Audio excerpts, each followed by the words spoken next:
ਨਵਾਸ਼ੀ ਦਾ ਦੌਰ ਸੀ ਉਹ। ਹਾਂਜੀ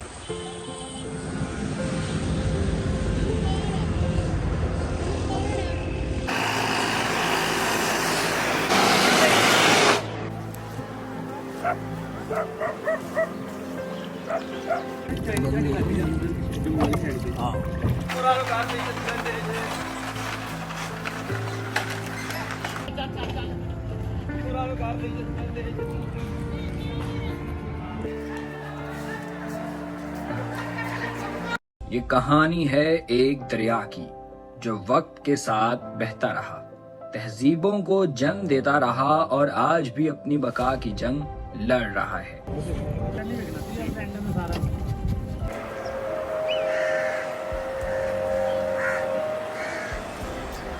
یہ ہے دریائے راوی، جس کی لہریں صدیوں کی کہانیاں سناتی ہیں۔ دریائے راوی ضلع کانگڑا میں درہ روہتنگ سے نکلتا ہے اور 450 میل لمبا ہے۔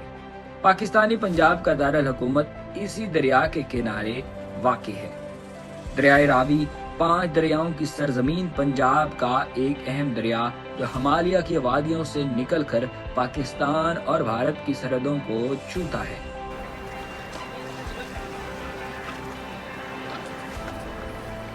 تاریخ کے صفحات میں اس دریا کا ذکر قدیم ویدوں سے لے کر مغل بادشاہوں کے قصوں تک ملتا ہے۔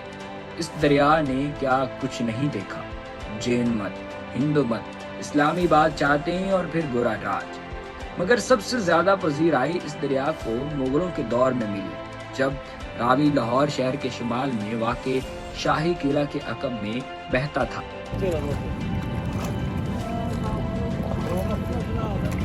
نواشی کا دور سی وہ۔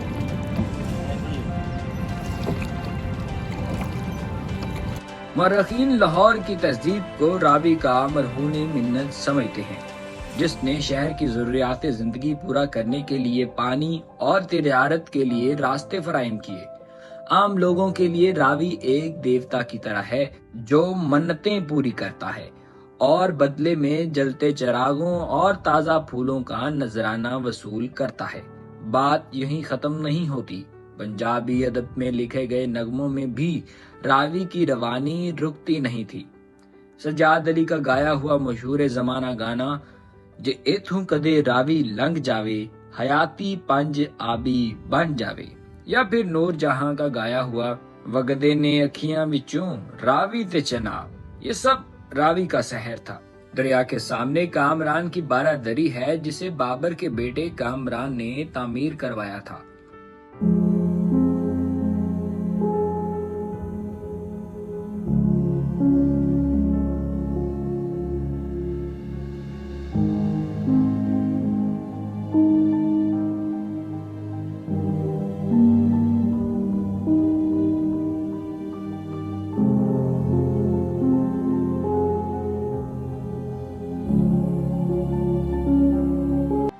اور اس کا کچھ حصہ درختوں کے جھڑ میں آج بھی شگوفے رفتہ میں گم کھڑا ہے۔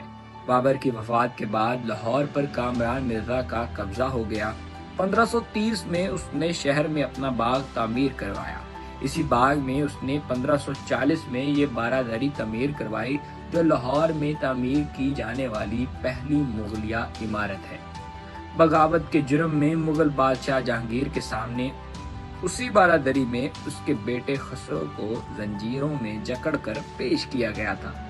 جہانگیر نے باغیوں کو سزائے سناتے ہوئے کہا تھا کہ بادشاہ کا کوئی رشتہ دار نہیں ہوتا۔ لاہور کے پہلوؤں میں ٹھاٹھے مارتا دریائے راوی اب سکڑ کر ایک نالا بن گیا ہے۔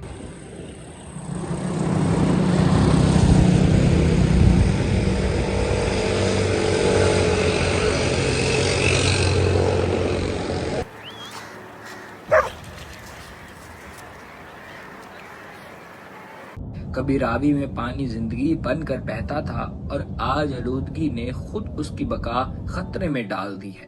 انڈیا کی جانب سے رفتہ رفتہ مشرقی دریاؤں پر ڈیموں کی تعمیرات ہوتی چلی گئیں، جس کی ایک مثال انڈین پنجاب کے علاقے پٹھان کوٹ کے مقام پر بننے والا شاہ پور کنڈی ڈیم ہے۔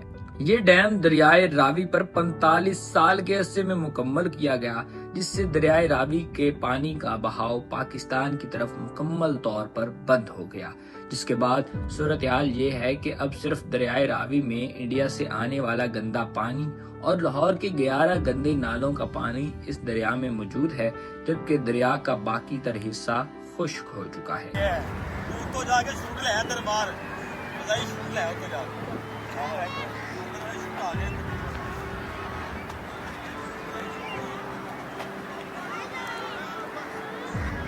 انہوں نے توجہ نہیں دی، کوئی گورنمنٹ نے کوئی انڈیا پانی نہیں دے رہا۔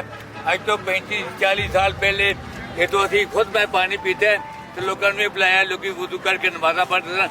راوی لاہور کی ثقافت ہے کہ گندا نالا چلتا ہے، یہ چاہیے گورنمنٹ کو توجہ دینی کہ ٹریٹمنٹ لا کے پانی صاف کرے تو پھر جناب کوئی دنیا آ جائے، یہ تو بندہ نہیں پڑتا۔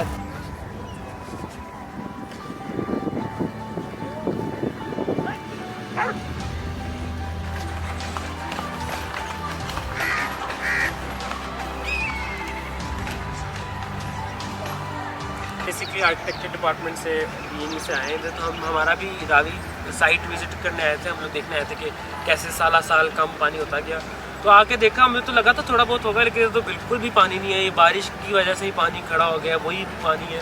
تو ہمیں تو لائک دکھ ہی ہوتا ہے کہ کس طریقے سے راوی نہیں رہا، آس پاس کی جگہیں چلے ٹھیک ہے، وہ نام ہی بن گئی کہ راوی، تو کہاں تک ہوتا تھا، لیکن اب رہا ہی نہیں راوی، تو دکھ ہی ہوتا ہے۔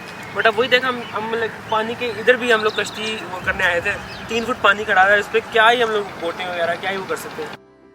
انسانی لاپرواہی نے اس دریا کو ایک ندی میں بدل دیا ہے۔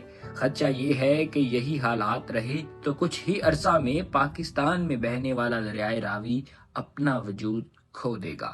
اگر آج ہم نے اس کی حفاظت نہ کی تو شاید آنے والی نسلیں صرف کتابوں میں ہی اس کا ذکر پڑھ سکیں گی۔ یہ دریا ایک تاریخ ہے، ایک کہانی ہے اور ہماری پہچان ہے۔ ہمیں اس پہچان کو بچانے کی ضرورت ہے، جس کے لیے ہم سب کو مل کر کام کرنا ہے۔